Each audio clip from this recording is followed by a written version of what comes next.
Fresh from the sea, yung tartar sauce. Hindi niya gusto.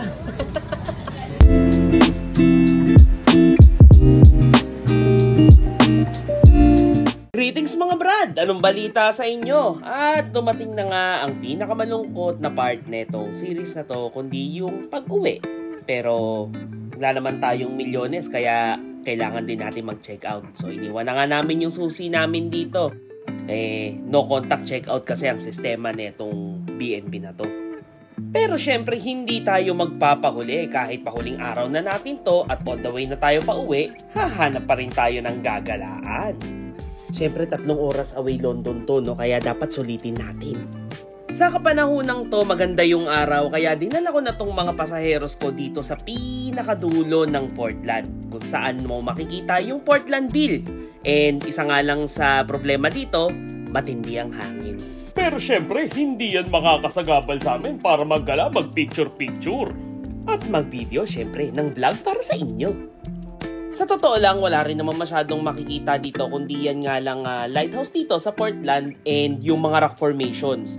Tulad nga rin na nasabi ni Mrs. doon sa huli naming vlog na part na itong series na to, dito mo makikita sa Weymouth yung Stormy Seas. Kaya, saan pa ba? Tara, magmalanaro to na tayo papunta doon sa dulo nang makita natin kung ano ba yung mga Stormy Seas na yan.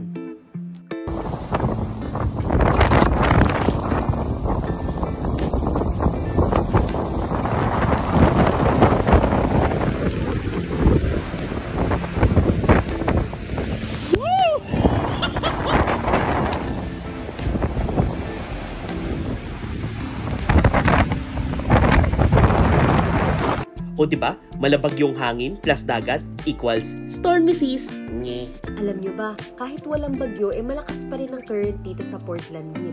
And notorious bilang isa sa mga mahirap i-navigate kaya nabansa ganitong ship's graveyard. Meron pa nga kaming nakita na stack of rocks dito. Kaya tuwan-tuwa itong inaanak namin kasi siya na daw si Moana. Kukuha daw siya ng rock and ilalagay niya dun sa tuktok ng mga stack of rocks para siya na daw ang maging princess ng Motunui. Siya pa din! Yay! Ayun, Moana! Moana!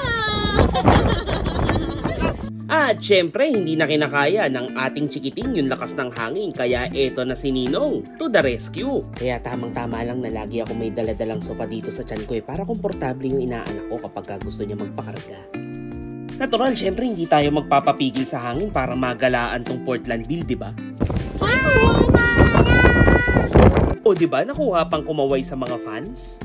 Hanggang mamaya pa ako dito, plano kasi naming libutin ng buo. And of course, para sa better view, ayan, dun siya sa mas mataas na upuan. At yaman din lamang nandito na lang rin tayo, bakit hindi pa tayo magbuwis buhay para makakuha ng magandang shot, diba Clyde? But honestly speaking, yun lang rin naman kasi yung pwede natin gawin dito, maglakad-lakad and mag-picture-picture. And hindi na nga nagtagal, tumulak na kami papuntang Weymouth City Center kasi meron pa kaming isang misyon na hindi namin nagagawa. And eto, final view ng pababa ng Portland. Kaya nung pagdating naman namin dito sa city center ng Weymouth, after ng ilang ikot at paghahanap ng parking, naghanap na kami ng mapapagkainan namin.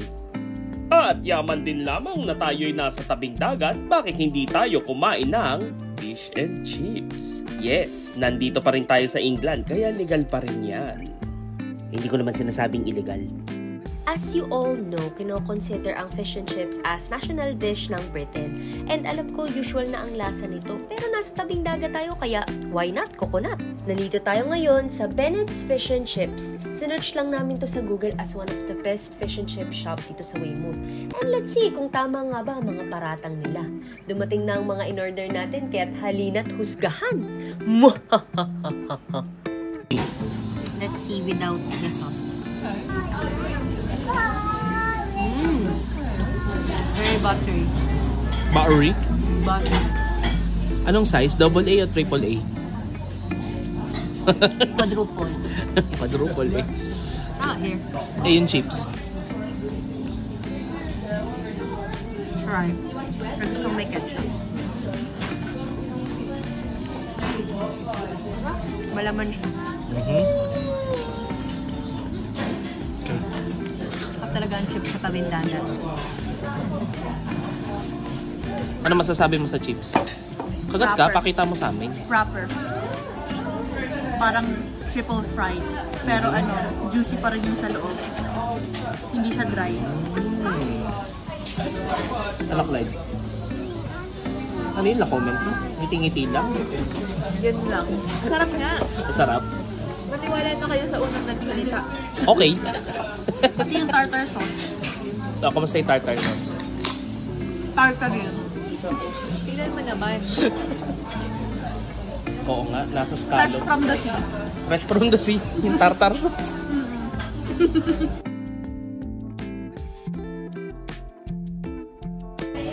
Ikaw, ano naman masasabi mo? Yung chips.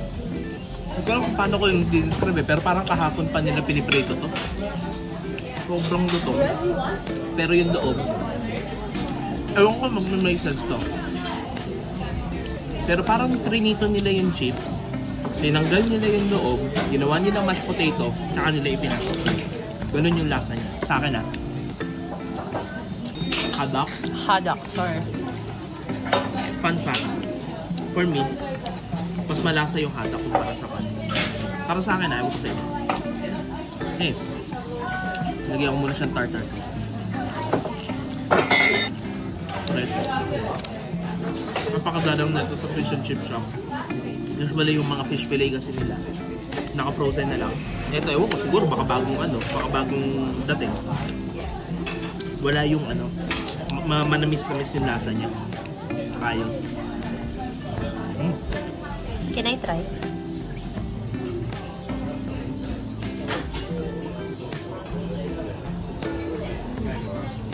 No? Very juicy. Ibang-iba dun sa London, ibang-iba sa Borough Market. Masarap. Sabelones. So, orange hotdog siya. At, in fairness, Amoy? amoy chicken hotdog. Sa Pilipinas.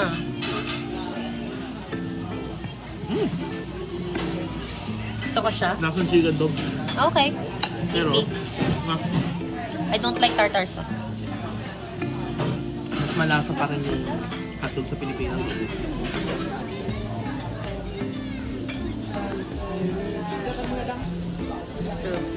Okay.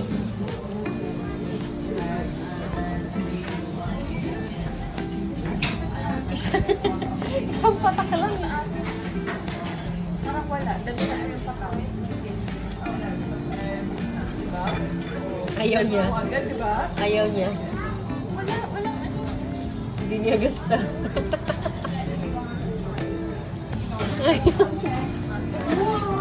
Mas gusto ko i-appreciate. Mas gusto ko i-appreciate yung lasa niya.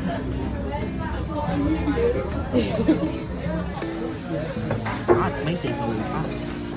After nga naming mabusog at magtakas ng takeaway, wala na tayong ibang gagawin kundi umuwi ng bahay. Balik na naman sa realidad. Trabaho na naman. Pero syempre, hindi naman natin magagawa itong mga gala na to kung hindi muna tayo magpapakadalubhasa sa trabaho. Diba? Pero kung napapansin nyo, all throughout ng stay namin dito, parang ngayon lang talaga gumanda yung panahon. Pinauwi nga lang muna talaga kami. Pero sa weather forecast naman kasi noon, expected na rin namin na magiging ganun nga yung panahon. Pero pinush pa rin namin. Yun lang rin kasi yung availability nung B&B. Kasi medyo mura nga. Kaya nasa sold out palagi. Naka-jackpot lang kami sa madaling salita. Etong mga kapanahonan na to, pasimula pa lang kasi talaga nung long weekend. So bali ang nangyari, nauna na kami bago pa pumasok etong mga nakakasalubong namin na papunta dun sa Weymouth para mag-holiday din. Kung ano yung biniyahe namin na 3 oras papunta ng Weymouth, yun din yung biniyahe namin pa uwi. Pero Diyos ko pong pineapple juice ba yan? Kung 3 oras ba naman puro ganito mga makikita mo, magre-reklamo ka pa ba sa pagmamaneho? Thankful naman daw ako as a passenger princess kasi nakikita ko ang magandang view na to in full perspective. Hehe. Si Mr. kasi titig na titig sa kalsada. And finally, after 3 hours...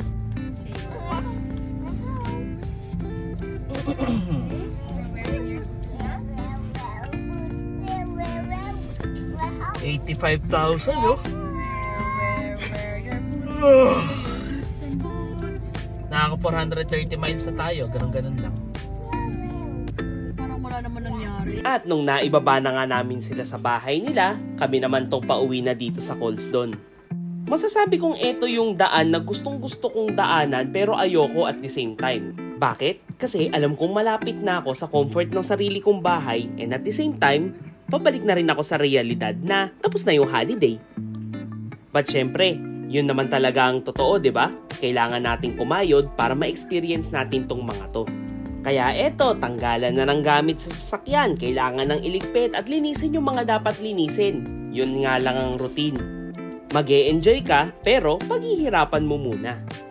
Hindi naman uso sa atin yung mag-e-enjoy muna, saka natin paghihirapan kung ano yung mga ginastos natin, di ba? Itong mga ganitong klaseng holidays, ito yung mga dapat na nagiging inspirasyon natin para kumayod ng kumayod. Natural, syempre, hindi naman natin i-compromise yung basic needs natin para lang makagawa ng mga ganitong klaseng holidays. Kailangan talaga nating paghirapan muna. Kailangan muna nating pag-ipunan. Thank you nga pala sa pagsubaybay sa aming Dorset Diaries. Hanggang sa susunod na series, salamat sa panonood. Bye-bye!